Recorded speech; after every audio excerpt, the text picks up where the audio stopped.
अस्सलाम वालेकुम। Pakistan abroad Washington studio से मैं हूँ राशिद खान एक खुसूसी बुलेटिन के साथ। गुज़िश्ता रोज़ अक़वाम मुत्तहिदा फाउंडेशन की जानिब से मुनक़्क़िदा कॉन्फ्रेंस में बरतानिया से आने वाली मिसबाह खान ने मुख्तलिफ ममालिक के मुंदवीन के सामने अपनी तहकीकाती रिपोर्ट पेश की और उसके बाद एक नुमाइश में उनके प्रोजेक्ट की तस्वीर की नुमाइश भी की गई। पाकिस्तान के मीडिया ने इस कॉन्फ्रेंस को नज़रअंदाज किया।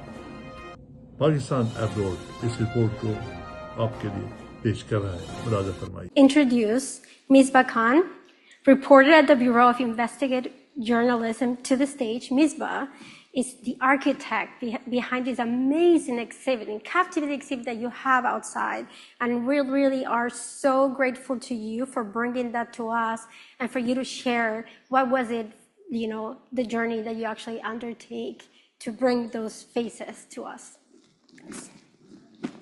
You can talk on that, or you can use that. If you want to sit and use the microphone, the clicker is here.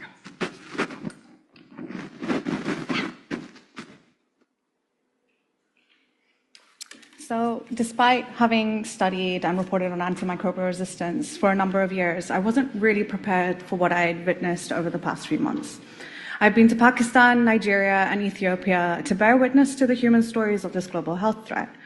Every person you're about to see has an experience with a drug-resistant infection, and I should warn you, there are some distressing images in this presentation. We started in northern Pakistan, where I met with an 8-year-old boy, Ukasha, and his father. Ukasha's father had told me that both Ukasha and the child living across the road had been bedridden for months with a drug-resistant typhoid. The boys were left weak with headaches and fevers. The father suspected that the water system in their school had been contaminated, which meant children across the entire village were ill. This is Muskan. She was visiting a free clinic in front of an Afghan refugee settlement where she lived. The doctor suspected that the 2-year-old had drug-resistant diphtheria. She was on critically important antibiotics. In other contexts around the country, these drugs were handed out like sweets. We followed her to her home, where I discovered a number of her family members also had the same symptoms. The family were forced to choose who they could afford treatment for. This meant that Muskan's 3-year-old cousin, Furqan's illness went untreated. In the same clinic where we went, Muskan, 6-year-old Ariba had sandworm disease. A wound opened up on the back of her head, which had gotten infected. The doctors had tried a number of antibiotics that weren't working to treat the wound. We also visited hospitals where we met with an embroiderer, Malik, who had traveled from another province where they had failed to treat his infection. Malik had cut his foot whilst crossing the road and the wound became infected. His unmanaged diabetes meant the wound developed into gangrene. The drug-resistant infection spread, so by the time he reached the hospital, he needed his toes amputated. In southern Pakistan, Amir used to work in the dairy industry in Karachi. Whilst living in the slum in Karachi, he contracted tuberculosis. His illness meant he was no longer able to work, and he had to return home to a patch of rural land. A few months later, Amir's brother, Rab, got drug-resistant TB. Although they were all receiving treatment from the district hospital, the brothers were only well enough to be able to pick up small jobs around the village or had to resort to begging.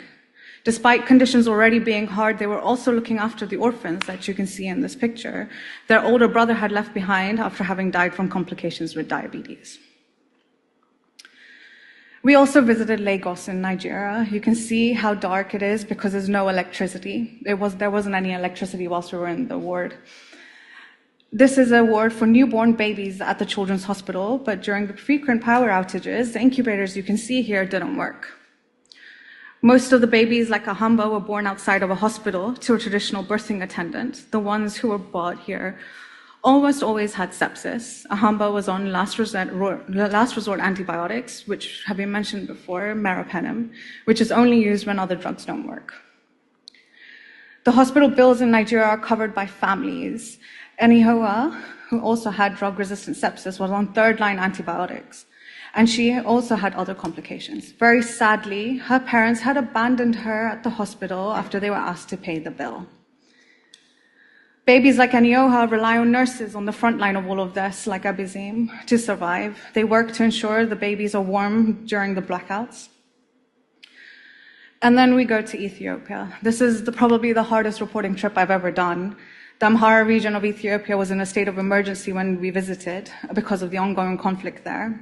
Hospitals had been raided by warring factions, so that means that vital medicines had actually been stolen from the hospitals.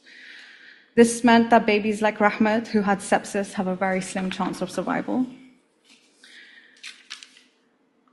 Yusra also had drug-resistant sepsis. Yusra's twin had already died at 6 days old. The hospital doesn't have the labs needed, as mentioned by Yehuda already, to test what infection the patients have, which means life or death decisions on which antibiotic to use was essentially guesswork. The first two they tried didn't work, but babies are small, they were against the clock of survival. Both newborns needed last resort antibiotics, again, meropenem, which is very expensive in comparison to an average salary in this country.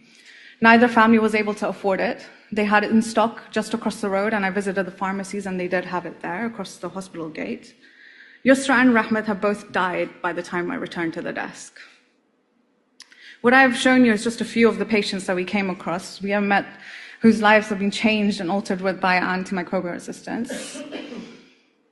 Here are others, each with their own story. And this is right now. It's not confined, just to the faraway places we've talked about. It's everywhere.